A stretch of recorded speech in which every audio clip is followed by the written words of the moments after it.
Accounts and finance Gurukul channel पे आप सभी का बहुत बहुत स्वागत है। मेरा नाम है अंजिल कुमार मिश्रा और अगर आपने मेरे चैनल को सब्सक्राइब नहीं किया तो प्लीज कर लीजिएगा। Class 11 business studies, chapter number 1 business, trade and commerce, और इस चैप्टर का ये क्लास नंबर 2, ठीक है। तो चैप्टर शुरू करने से पहले मैं बता दूं, जो भी बिजनेस स्टडीज से रिलेटेड क्लास 11 से रिलेटेड वीडियो है वो मैंने इस चैनल पे अलग प्लेलिस्ट में डाला हुआ है। उस प्लेलिस्ट का नाम मैंने रखा हुआ उस प्लेलिस्ट का नाम है मेरा क्लास 11 बिजनेस स्टडीज, ठीक है। तो बिजनेस स्टडीज से रिलेटेड जो भी वीडियोस हैं हमारे उसी चैनल पे अवेलेबल है, ठीक है। उसी प्लेलिस्ट में अवेलेबल होगा सारा, ठीक है। तो आपको सर्च करने में ज्यादा दिक्कत नहीं होगा। मैंने उस प्लेलिस्ट का नाम क्या रखा है, क्लास 11 बिजनेस स्टडीज, ठीक है। तो आप इजीली उसको सर्च कर पाएंगे। और अगर आपको क्लास 11 का अकाउंट्स पढ़ना है तो उसका भी अलग प्लेलिस्ट है, क्लास 11 अकाउंट्स करके, ठीक है। तो आपको सर्च करने में परेशानी नहीं होगा, आप इजीली उसको सर्च कर सकते हैं, ठीक है। तो इस चैप्टर का चैप्टर नंबर 1 का क्लास 11 का चैप्टर नंबर 1 जो है हमारा बिजनेस, ट्रेड एंड कॉमर्स, उसका वीडियो क्लास नंबर 1 भी अपलोड हो चुका है। अगर आपने वो नहीं देखा तो प्लीज देख लीजिएगा। अब हम यहाँ पे क्लास नंबर 2 शुरू करेंगे। तो क्लास नंबर 1 में हमने मेनली जो डिस्कस किया था वो क्या था कि हिस्ट्री ऑफ बिजनेस देखा था हमने। Although exam point of view वो ज्यादा इंपॉर्टेंट नहीं है, ज्यादा क्या बिल्कुल इंपॉर्टेंट नहीं है, एग्जाम में कुछ नहीं आने वाला है उस चैप्टर से, ठीक है। तो अब हम जो आज शुरू करने जा रहे हैं वो इंपॉर्टेंट है एग्जामिनेशन पॉइंट ऑफ व्यू से, वहां से एग्जाम में आएगा, ठीक है। तो शुरू करते हैं। सेक्शन 2, याद आ रहा है कि इस चैप्टर को उन्होंने 2 पार्ट्स में बांटा। सेक्शन 1 हमने फर्स्ट नंबर क्लास में कंप्लीट कर लिया, अब सेक्शन 2 हम शुरू करेंगे, ठीक है। तो सबसे पहले बात कर रहे हैं nature and concept of business. Business का नेचर क्या होता है और कंसेप्ट क्या होता है। इसको शुरू करने से पहले मैं एक और बात आपको पहले बता देता हूँ, ठीक है, कि बिजनेस आया कहां से। जो ह्यूमन एक्टिविटीज है उसको 2 पार्ट में डिवाइड किया गया है। पहला वो एक्टिविटी जो इकोनॉमिक है, यानी कि अभी बात करते हैं, पहला है हमारा इकोनॉमिक एक्टिविटी और दूसरा है हमारा non economic activity. Non economic activity, economic activity कहने का मतलब those activities which are related to money, यानी वो एक्टिविटी जो पैसे के लिए किया जाता है वो इकोनॉमिक एक्टिविटी हो जाता है। और non economic which are not done for money। तो आखिरकार नॉन इकोनॉमिक एक्टिविटी करते क्यों है? ये simple to satisfy the needs, अपने जरूरतों को पूरा करने के लिए भी कुछ एक्टिविटी किया जाता है, पैसे के लिए नहीं किया जाता है, तो वो होता है हमारा non economic activity. Economic activity को फर्दर इन्होंने 3 पार्ट्स में डिवाइड किया हुआ है। पहला है हमारा business,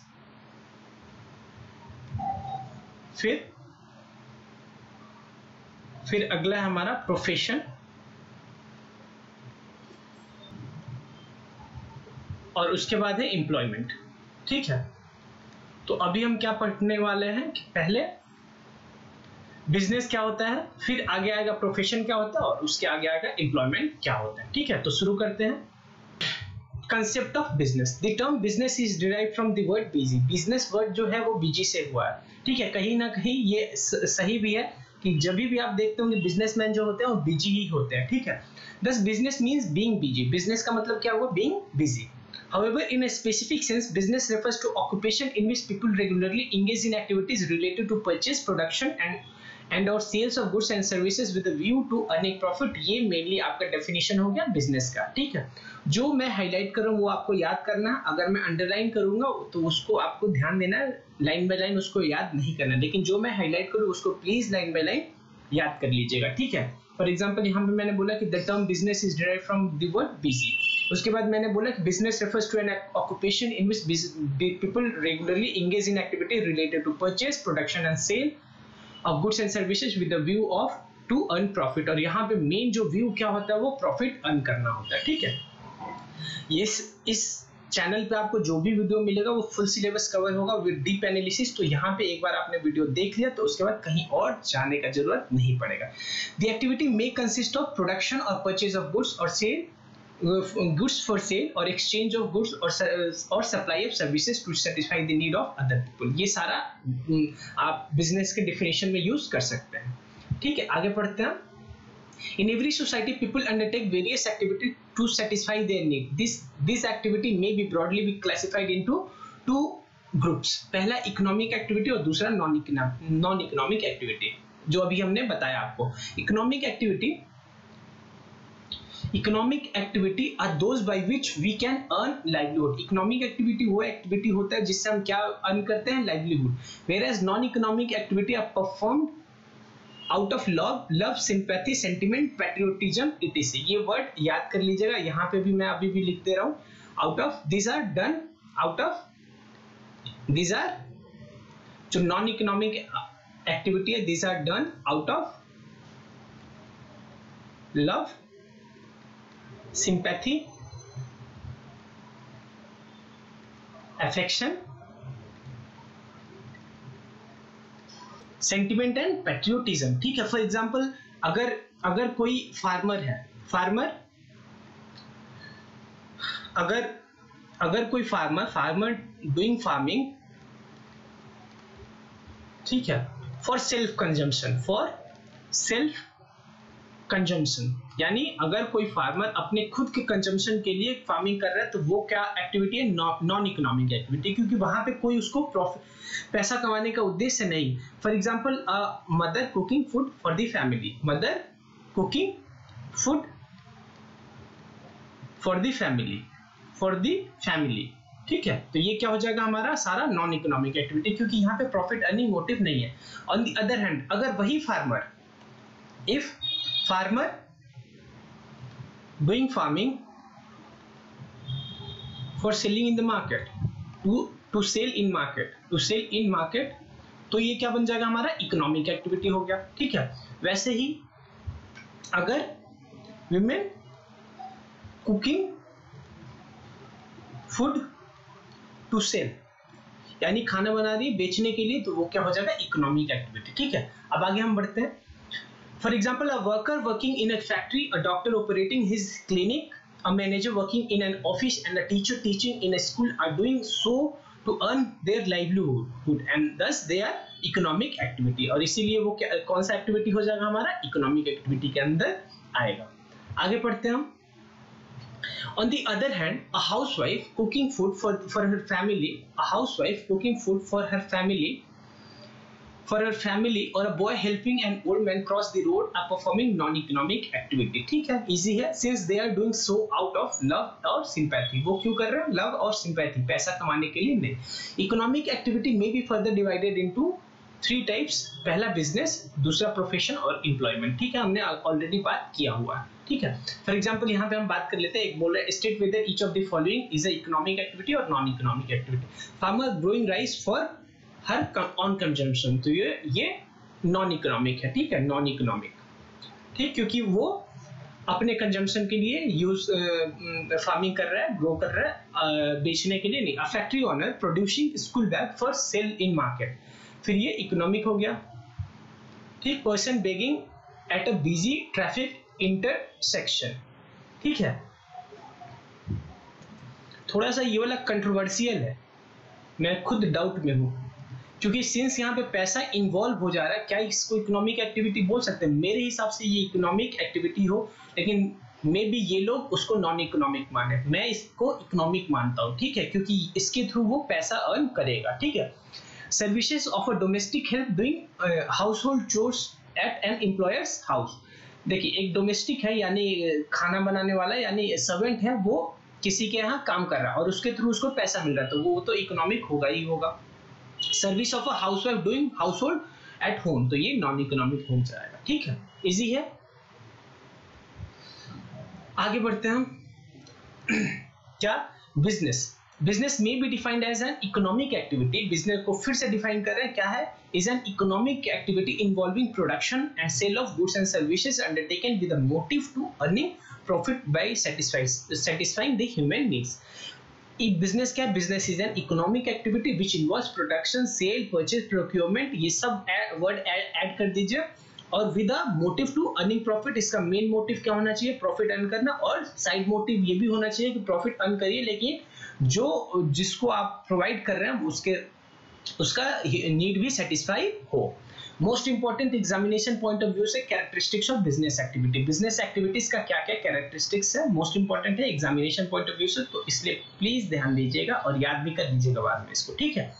In order to appreciate how business activity is different from other activity in society, the nature of business or its fundamental character must be explained in terms of distinguishing factor which are as follow। ठीक है, पहला क्या है? an economic activity, हमने already पढ़ लिया क्या कि जो हमारा बिजनेस होता है वो उसमें पैसा इन्वॉल्व होता है, मोटिव हमारा प्रॉफिट अर्न करना होता है, इसलिए वो इकोनॉमिक एक्टिविटी है। Business is considered to be an, देखिए फिर से मैं बता रहा हूँ कि जो ये हेडिंग है, नहीं क्लास 11th में तो पहली बार बता रहा हूँ, 12th में मैंने ऑलरेडी बता दिया कि जो ये हेडिंग है वो आपको एब्सोल्यूट यही याद करना, अंदर का मटेरियल आप खुद से लिख सकते हैं बना के भी, ठीक है। Business is considered to be an economic activity because it is undertaken with objective, objective क्या होता है? Earning money or livelihood, and not out of love affection, ठीक है। देखिए ये जो लाइवलीहुड वर्ड है वो बेगिंग वाला जो अभी हमने एग्जांपल देखा था ऊपर में, यहाँ पे बेगिंग वाला अगर देखें तो वो अल्टीमेटली उससे क्या कमाने वाला है? यहाँ पे बेगिंग के केस में वो अपने लाइवलीहुड वो कमा रहे हैं, यानी जीने का सहारा है वो, तो मे बी इकोनॉमिक ही वो भी मानेंगे, ठीक है। और मैंने भी इकोनॉमिक ही इसी लॉजिक के साथ बोला था, ठीक है। तो livelihood and not out of और लव अफेक्शन सिंपैथी इसके लिए नहीं होता, क्योंकि अगर उसके लिए होता तो वो नॉन इकोनॉमिक हो जाता। It may be mentioned here that this activity can be undertaken either on small or individual level, example purchase and sale by a shopkeeper, or on large scale in more formal and organised level purchase and sale by cooperative society or a company, ठीक है। अगला point है production और procurement of goods and services. जो हमारा business होता है उसमें क्या होता है? आइदर गुड्स और सर्विस प्रोड्यूस होता है या दूसरे से खरीद के और बेचते हैं, यानी प्रोक्योर होता है। Before goods are offered to people for consumption this must be either produce or procured by business enterprises, यानी गुड्स बेचने से पहले जरूरी है कि या तो वो बने या कहीं और से लाया जाए और फिर बेचा जाए, ठीक है। Thus every business enterprises either manufacture goods it deals in or acquires them from the producer, या तो वो खुद ही बना रहा है, मैन्युफैक्चरर है तो खुद ही बनाएगा, अगर ट्रेडर है तो दूसरे से जिन्होंने बनाया है उससे खरीद के फिर बेचेगा। To be further sold to the consumer or the user. Goods may consist of consumable item of daily use such as sugar, ghee, paint, notebook, etc. or capital goods like machinery, furniture, etc. Services may include facilities offered to consumers, business firm and organization in the form of transportation, banking services, etc. अब ये बता रहे हैं कि goods में कुछ भी हो सकता है, कंज्यूमेबल्स हो सकता है, कैपिटल गुड्स हो सकता है और सर्विसेज हो सकता है, for example banking services, insurance services, transportation, etc. ठीक है, आगे बढ़ते हैं। अगला है हमारा सेल्स और exchange of goods and services. Business में ये जरूरी है कि सेल हो और नहीं तो एक्सचेंज हो। ऐसा भी हो सकता है कि बार्टर सिस्टम भी हम फॉलो कर रहे हैं, ठीक है। या कभी कभी आपने ऑफर देखा होगा कि ओल्ड मोबाइल दीजिए और न्यू लेके जाइए और उसके साथ कुछ पैसा दीजिए, ठीक है। या एक और सिचुएशन, सपोज करिए आपके पास इसका एक एक्सचेंज का मोस्ट इंपॉर्टेंट एग्जांपल है, एक बार देखिए। मान लीजिए आपके पास 7 लीटर वाला प्रेशर कुकर है, ठीक है। आप अगर ओल्ड 7 लीटर कुकर लाइए और न्यू 1 लीटर कुकर लेके जाइए, ठीक है। यहाँ पे एक देखें तो आप और कोई पैसा नहीं लग रहा है, तो ये एक्सचेंज है, फिर भी ये क्या है? ये बिजनेस होगा, ठीक है। क्यों? क्योंकि यहाँ पे भी मोटिव क्या होगा उसका? अगले का प्रॉफिट अर्न करना है, ठीक है। या तो सेल हो या एक्सचेंज हो, ठीक है। Directly or indirectly business involves transfer for goods or services for the value, ठीक है। If goods are produced not for the purpose of sale but for personal consumer consumptions it can not be called a business activity. वो तो हमने already देख लिया कि अगर हम गुड्स प्रोड्यूस कर रहे हैं अगर सेल्फ कंजम्पशन के लिए, फॉर एग्जांपल जो फार्मर राइस ग्रो कर रहा था सेल्फ कंजम्पशन के लिए, वो इकोनॉमिक नहीं है, इकोनॉमिक एक्टिविटी होता नहीं है, तो बिजनेस होने का सवाल नहीं है, ठीक है, वो नॉन इकोनॉमिक होता है। Cooking food at home for the family is not a business, but cooking food and selling it to the others in a restaurant is business. Thus, one essential characteristics of business is that there should be sale or exchange of goods or services between the seller and the buyer. ठीक है। अगला point है हमारा dealing in goods and services on regular basis. Example पहले दे देता हूं इसका। एक बात बताइए, आपके पास एक पुराना मोबाइल फोन पड़ा था और आपने OLX पे उसको सेल कर दिया, ठीक है, तो क्या आप बिजनेस कर रहे हैं ये माना जाएगा? नहीं। क्यों? क्योंकि dealing of goods and services जो होना चाहिए वो रेगुलर बेसिस पे, और आप जब OLX पे बेचते हैं तो कभी रेगुलर बेसिस पे डील नहीं करते हैं, ठीक है, वन टाइम होता है वो। ठीक, आगे बढ़ते हैं। Business involves dealing in goods and services on regular basis. One single transaction of a sale और purchase therefore can not be constitute business. ठीक है, अगर आपके पास कोई पुराना सामान पड़ा हुआ था और एक बार आपने उसको बेच दिया और बोल रहे हैं कि आप बिजनेस कर रहे हैं, this is not true. Business must be on regular basis. Thus, for example, if a person sells his or her domestic radio set even at a profit, it will not be considered a business activity. But if she sells radio sets regularly, either through a shop or from his or her residence, it will be regarded as a business activity. Business residence से भी कर रहा है, अगर regular basis पे करेगा तो उसको बिजनेस बोला जाएगा। ठीक है, लेकिन मेन फैक्टर क्या है? रेगुलर बेसिस पे होना चाहिए, ओकेजनल नहीं होना चाहिए। अगला हमारा प्रॉफिट अर्निंग, यानी बिजनेस में मेन मोटिव, और मेन मोटिव क्या होता है हमारा? प्रॉफिट अर्न करना। ऑल्दो सब्स्टिट्यूट ये भी प्रॉफिट अर्न करने के साथ एक और ऑब्जेक्टिव, बहुत सारे ऑब्जेक्टिव, फॉर एग्जांपल जो हमारा बायर है उसको उसके नीड्स को सेटिस्फाई भी करना हमारा ऑब्जेक्टिव होता है। One of the main purpose of business is to earn income by way of profit। बोल रहा है one of the main, यानी other also, there are also other purpose of business। No business can survive for long run without earning profit। कोई भी business बिना profit earn किए बहुत ज्यादा दिन तक मार्केट में नहीं टिक सकते, क्योंकि अल्टीमेटली उसका कैपिटल खत्म हो जाएगा। This is why businessman make all possible effort for maximising to maximise its profit by increasing the volume of sales or reducing cost. ये सारा इंपॉर्टेंट है, इसलिए मैंने सारे को टिक कर दिया है। ठीक है, आगे बढ़ते हैं। अब हम अगला है हमारा अनसर्टेनिटी ऑफ रिटर्न। ये कंफर्म है कि कोई भी बिजनेस हो, कोई भी बिजनेस हो, चाहे वो टाटा हो, चाहे वो बिरला हो, चाहे वो अंबानीज हो, हर एक के बिजनेस में क्या है? रिटर्न सर्टेन नहीं है। वो क्या कमाएंगे उनको पता नहीं होता है। वो पता कब चलता है? ईयर एंड पे ही, जब वो अल्टीमेटली कैलकुलेट करते हैं अपना profit loss. Uncertainty of return refers to the lack of knowledge relating to the amount of money that the business is going to earn in a period. Every business invests money to run its activity with the objective of earning profit, but it is not certain।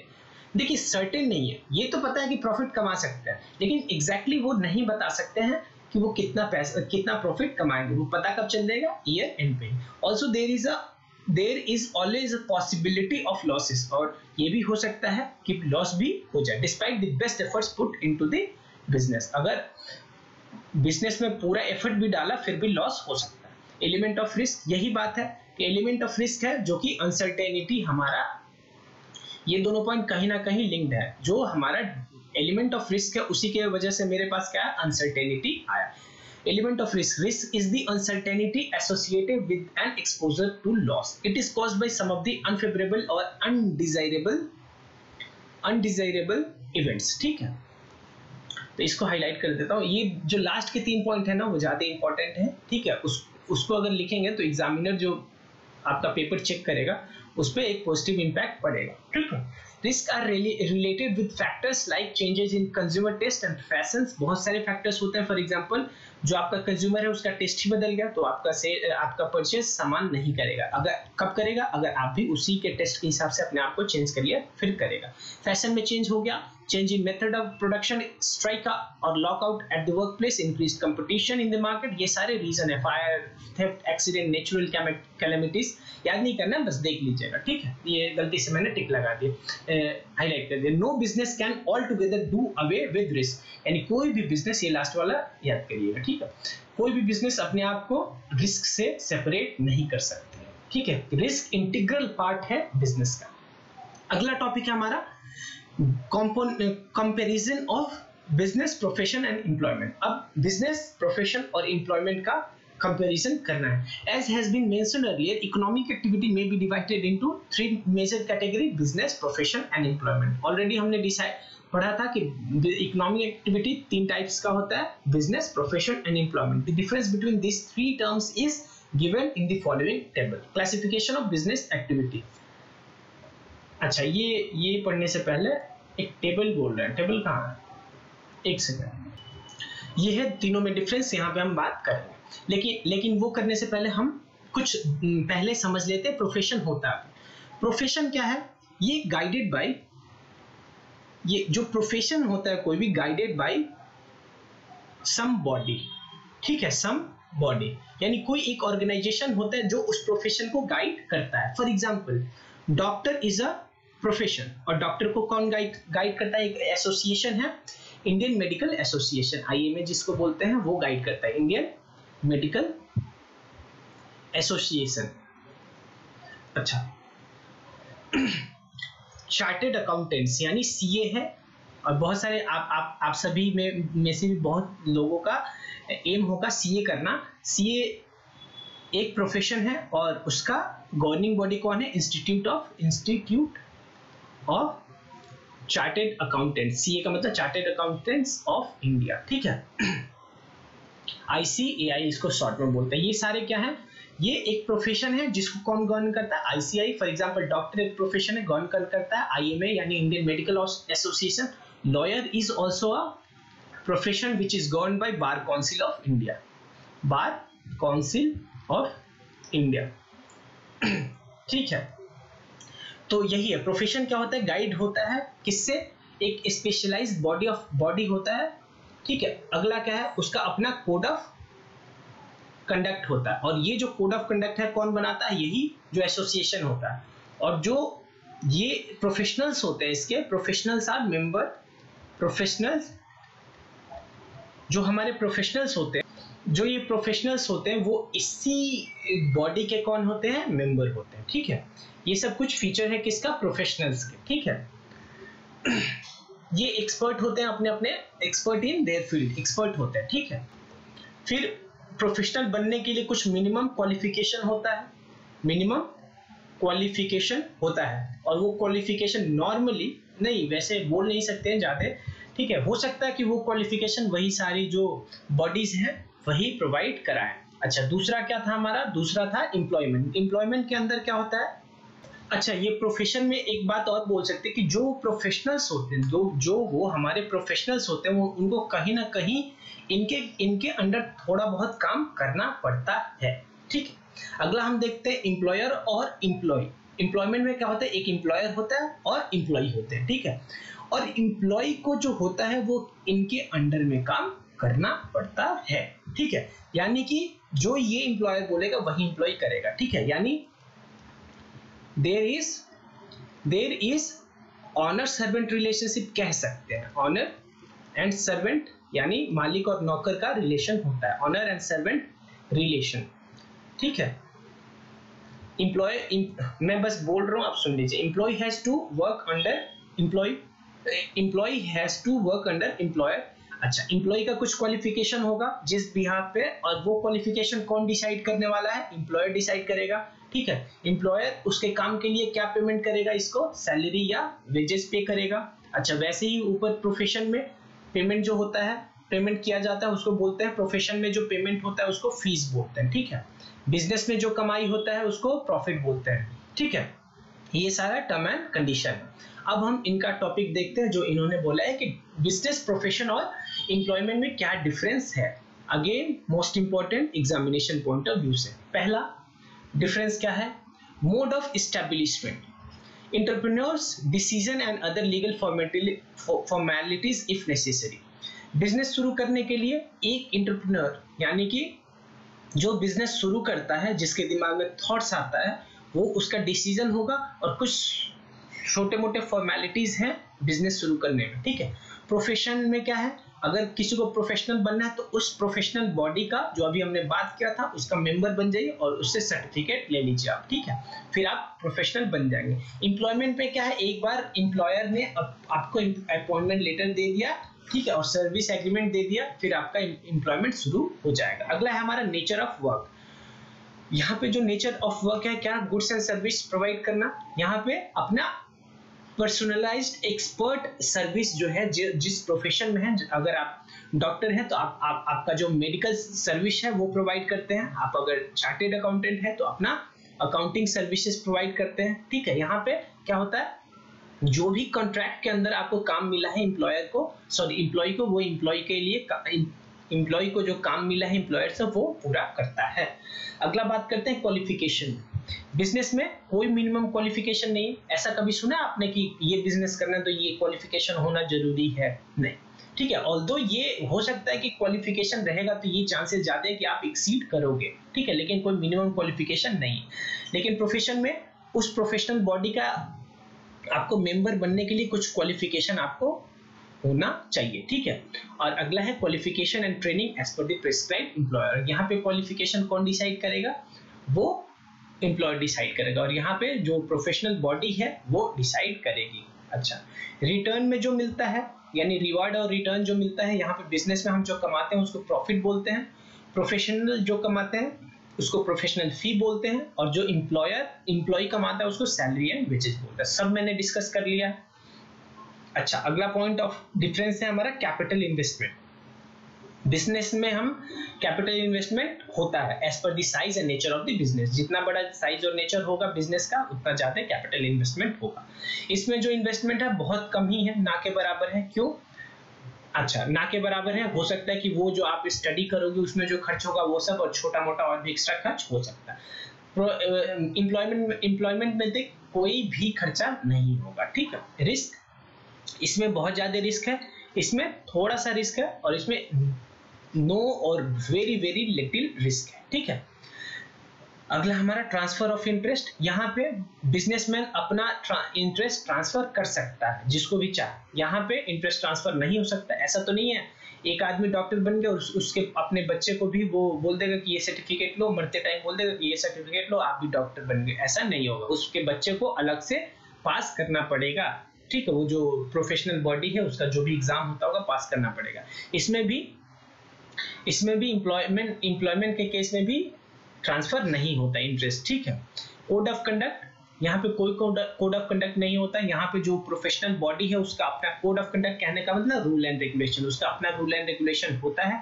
यहाँ पे norms lay down यानी code of conduct, जो भी rules and regulation होता है कौन देता है? वो एम्प्लॉयर देता है, ठीक है। और एम्प्लॉय को वो सारा फॉलो करना पड़ता है। एग्जाम्पल क्या है इसका? कोई दुकान चला रहा है या फैक्ट्री हो गया, ये सब बिजनेस का एग्जांपल होगा। Legal, medical professional, chartered accountancy, ये सब एग्जांपल किसका? प्रोफेशन का।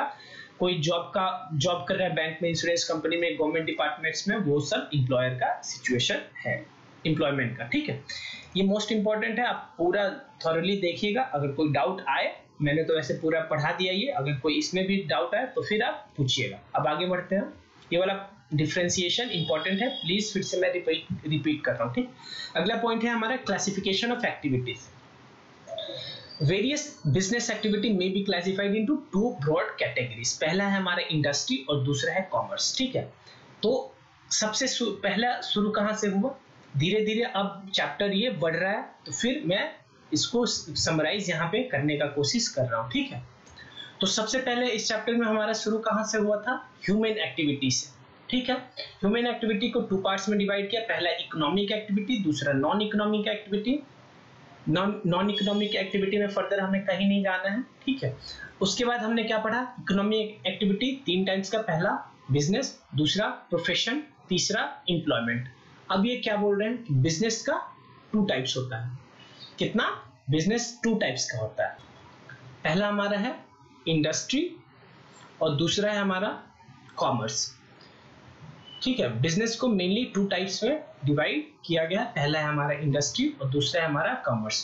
प्रोफेशन में आगे हमें कुछ नहीं पढ़ना है और एम्प्लॉयमेंट में भी कुछ नहीं, बस डिफरेंस याद रखिएगा। और मोस्ट इंपॉर्टेंट पॉइंट है एग्जाम पॉइंट ऑफ व्यू से। अब हम पढ़ेंगे इंडस्ट्री, ठीक है।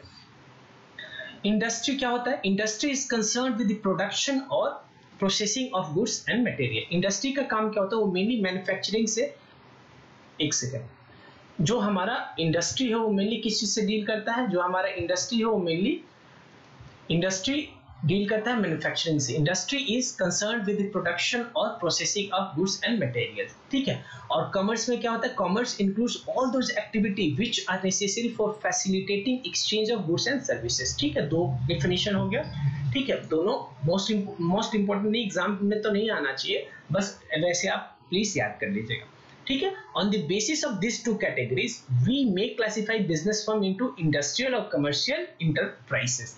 Late us examine in detail the activities relating to business. आगे पढ़ते हैं हम, अब डिटेल में पढ़ते हैं हम इंडस्ट्री। इंडस्ट्री क्या होता है? वो जो मैन्युफैक्चरिंग कर रहे हैं, ठीक है। ऊपर से हम पढ़ते आ रहे हैं, industry refers to economic activity. वो तो ऑब्वियस सी बात है, इंडस्ट्री कहाँ से आया था? बिजनेस से, और बिजनेस कहाँ से आया? इकोनॉमिक एक्टिविटी से। तो बोल सकते हैं कि इंडस्ट्री भी हमारा इकोनॉमिक एक्टिविटी है।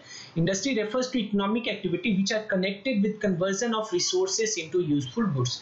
जो हमारे रिसोर्सेज होते हैं, यानी अल्टीमेटली कहना ये चाहते हैं ये कि हम यहाँ पे मैन्युफैक्चरिंग का बात करेंगे।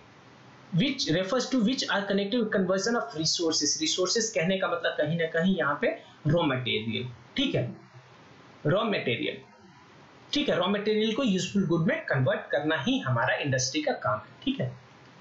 Generally, the term industry is used for activity in which mechanical appliances or technical skills are involved. These include activity relating to producing or processing of goods as well as breeding and raising of animal। इसमें सब कुछ include होता है, चाहे breeding and raising of animal हो या goods को produce करना और प्रोसेस करना, ये सब इंडस्ट्री में कवर होता है। आगे हम देखेंगे कैसे ये डिफरेंशिएट करेंगे। The term industry is also used to mean group of firm producing similar related goods। अगर हम यहाँ पे नहीं पढ़ रहे होते तो इंडस्ट्री का सिंपल मीनिंग होता है, इंडस्ट्री का सिंपल मीनिंग होता है, इंडस्ट्री अगर आपसे कोई पूछे what do you mean by industry, तो it is a set of firms dealing in same item यानी same goods.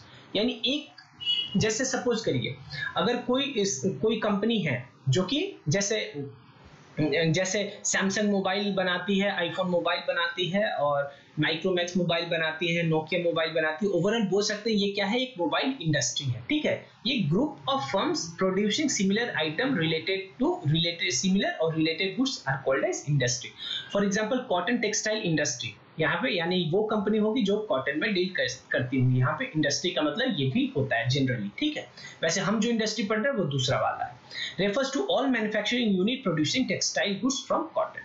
Similarly, electronic industry would include all the firms producing electronics good। हमने पढ़ लिया, ये बस एग्जांपल दे रहा है कि इलेक्ट्रिकल इंडस्ट्री और कॉटन टेक्सटाइल इंडस्ट्री क्या है। Further, in common parlance, certain services like banking services are also referred to as industry। अच्छा, बैंक, जो सारे बैंक है वो किस चीज से डील कर रहा है? बैंकिंग सर्विसेज, तो वो हो गया बैंकिंग इंडस्ट्री। वैसे ही इंश्योरेंस इंडस्ट्री, वैसे ही इंडस्ट्री में भी divided into 3 broad categories, primary, secondary और टर्शियरी, ठीक है। आगे बढ़ते हैं हम। यहाँ पे अब इंडस्ट्री को इन्होंने कितने पार्ट्स में डिवाइड किया? इंडस्ट्री को फर्दर इन्होंने 3 पार्ट्स में डिवाइड किया। पहला, ठीक है, पहला, दूसरा और तीसरा, प्राइमरी, सेकेंडरी और टर्शियरी। ये ग्राफ बनाने से आपके दिमाग में बिल्कुल सब कुछ सही से समझ में आ रहा हो। अब देखते हैं कि प्राइमरी, सेकेंडरी और टर्शियरी इंडस्ट्री क्या होता है, ठीक है। तो प्राइमरी इंडस्ट्री पढ़ते हैं पहले। This include all those activity which are concerned with, देखिए ध्यान से, कंसर्न्ड विद एक्सट्रैक्शन। पहला तो क्या है? एक्सट्रैक्शन, यानी जमीन के अंदर से एक्सट्रैक्ट करना, कहने का मतलब यानी पेट्रोलियम ऑयल हो गया, या जमीन के अंदर से कोल निकलता है वो सब हो गया, ठीक है, या डायमंड, गोल्ड, ये सब निकलता है, ये सब आ जाएगा इसमें। सॉरी, गोल्ड नहीं होता है, diamond. And production of natural resources and reproduction of and development of living organism, plant, etc., ठीक है। आगे पहले इसको पढ़ लेते हैं। पहला तो इसमें क्या डील होता है? एक्सट्रैक्शन, यानी कहीं ना कहीं ये नेचुरल यूज, यानी नेचर से जो अवेलेबल रिसोर्सेस हैं, या तो नेचर को यूज करके कुछ हो रहा है या नेचुरल रिसोर्सेज से ही कुछ हो रहा है, तो वो प्राइमरी इंडस्ट्री में आएगा। For example extraction, production of natural resources. Production of natural resources कहने का मतलब एग्रीकल्चर भी हमारा प्राइमरी इंडस्ट्री है। जैसे गेहूं, जैसे वीट प्रोडक्शन हुआ तो वो कहाँ पे आ जाएगा? प्राइमरी इंडस्ट्री में। आगे रिप्रोडक्शन, यानी गाय, काउ ब्रीडिंग हो गया, या मतलब ये क्या उसको बोलते हैं, जैसे पोल्ट्री फार्म हो गया, यहाँ सब ये सब हो गया हमारा reproduction and development of living organisms और प्लांट्स के केस में हमारा नर्सरी एग्जांपल हो जाएगा। ये सब आप प्लीज याद करिएगा। अच्छा, अब इन्होंने क्या किया? प्राइमरी इंडस्ट्री को डिवाइड किया कितने टाइप से में? पहला एक्सट्रैक्टिव इंडस्ट्री, अभी बात करेंगे एक्सट्रैक्टिव, और दूसरा हमारा जेनेटिक इंडस्ट्री। अब बात करते हैं हम प्राइमरी को इन्होंने कितने पार्ट्स में डिवाइड किया? पहला और दूसरा। पहला हो गया हमारे एक्सट्रैक्टिव, क्या? एक्सट्रैक्टिव इंडस्ट्री, और दूसरा हमारा जेनेटिक। नाम से आपको थोड़ा बहुत समझ में आ रहा होगा। एक्सट्रैक्टिव किस चीज से डील करेगा? एक्सट्रैक्शन से। और जेनेटिक चाहे वो प्लांट हो या एनिमल हो, उसके रिप्रोडक्शन और रिप्रोडक्शन करना या प्लांटेशन करना, ये सब उसमें कवर हो जाएगा हमारा। तो एक्सट्रैक्टिव इंडस्ट्री क्या हो गया? दिस इंडस्ट्री एक्सट्रैक्ट और draw product from natural resources. ठीक है, नेचुरल रिसोर्सेज से या तो प्रोडक्ट एक्सट्रैक्ट करता है या ड्रॉ करता है नेचुरल रिसोर्सेज से। Extractive industry supply some basic raw material that are mostly product of geographical natural environment products of these industry are usually transformed into many other useful goods by manufacturing industry। Further हम आगे जाके पढ़ेंगे, यहाँ पे जो extraction होता है, जैसे पेट्रोलियम जो एक्सट्रैक्शन होता है, उससे फर्दर कंपनी जो मैन्युफैक्चरिंग करते हैं उससे क्या बन जाता है? पेट्रोल बन जाता है, डीजल बन जाता है, वैक्स बन जाता है। ठीक है, फिर ये सारे चीज बनते हैं। ठीक है, फिर केरोसिन ऑयल भी इसी से बन जाता है। तो वही बोल रहा है कि जो यहाँ पे एक्सट्रैक्टिव इंडस्ट्री में एक्सट्रैक्शन हुआ उससे फर्दर यूजफुल गुड्स बनता है। कहाँ पे वो लेकिन बनेगा? आगे पढ़ेंगे मैन्युफैक्चरिंग इंडस्ट्री में। ठीक है, important extractive industry includes farming. Farming भी कहीं ना कहीं क्या कर रहा है? वो नेचुरल रिसोर्सेज को यूज करके कर रहा है। तो फार्मिंग हो गया, माइनिंग हो गया, लंबरिंग, हंटिंग, फिशिंग, ये सब क्या हो गया? हमारा एक्सट्रैक्टिव इंडस्ट्री का पार्ट है। आगे पढ़ते हैं जेनेटिक इंडस्ट्री। ठीक है, this industry are engaged in breeding plants and animal for their use further reproduction. यहाँ पे मेन फोकस कहाँ पे होगा? Reproduction of plants and animal. जैसे सीड्स बना नर्सरी में, ये सब किस चीज में कवर होगा? हमारा जेनेटिक इंडस्ट्री में। Typical example of genetic industry in addition activity of cattle breeding farms हो गया, पोल्ट्री फार्म्स हो गया, फिश हैचरी हो गया, कमांडर जेनेटिक इंडस्ट्री। अब दूसरी देखिए, जो इंडस्ट्री था उसमें हमने इंडस्ट्री को दो टाइप्स में बांटा था। ठीक है, एक बार देख लेते हैं क्या क्या था। नहीं, इंडस्ट्री को हमने 3 टाइप्स में बांटा, पहला प्राइमरी, दूसरा सेकेंडरी और तीसरा हमारा टर्शियरी। प्राइमरी को हमने फिर 2 टाइप में बांटा, एक्सट्रैक्टिव और जेनेटिक। अब हम पढ़ने वाले हैं सेकेंडरी इंडस्ट्री। हमने अभी थोड़ी देर पहले बात की कि जो यहाँ पे एक्सट्रैक्टिव इंडस्ट्री में सामान एक्सट्रैक्ट हुआ है उसी को फिर वो फर्दर मैन्युफैक्चरिंग इंडस्ट्री, यानी सेकेंडरी इंडस्ट्री को ही दूसरा नाम बोलते हैं मैन्युफैक्चरिंग इंडस्ट्री। यहाँ पे उसको अलग अलग यूजफुल प्रोडक्ट्स में कन्वर्ट किया जाएगा। ठीक है, these are concerned with using material which have already been extracted at primary stage।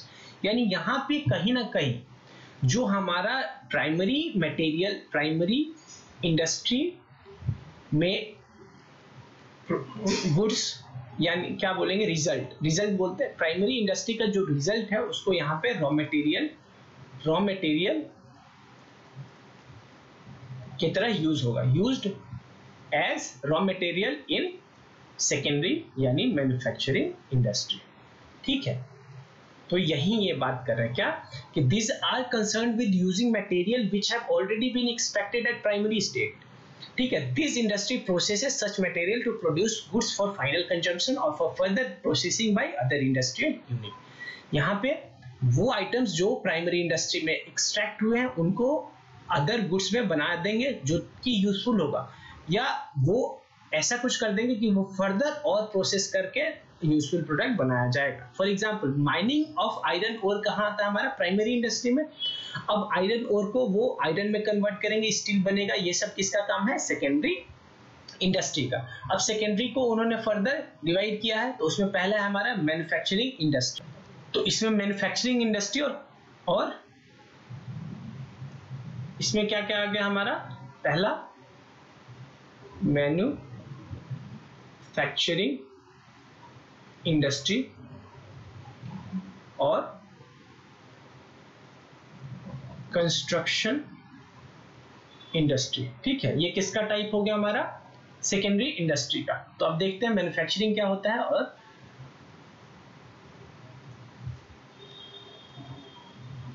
Construction industry क्या होता है। Manufacturing industry, this industry are engaged in producing goods through processing of raw material and thus creating form utility.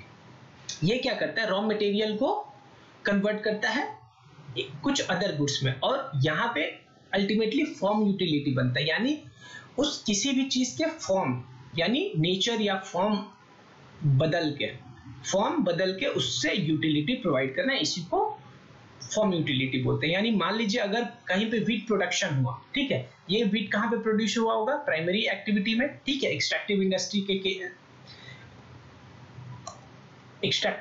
के case में आ गया, wheat produce हो गया। अब उस वीट को हमने क्या बना दिया, सपोज करिए ब्रेड बना दिया, तो ये उसी वीट से ब्रेड बना है, तो ये वीट जो था वो ब्रेड में कन्वर्ट हो गया, इसी को बोलेंगे फॉर्म में चेंज आ गया और उसके थ्रू यूटिलिटी बढ़ गया उस सामान का, ठीक है। As compare to wheat, bread जो है उसका यूटिलिटी ज्यादा है, ठीक है, तो यही बात बोल रहे हैं।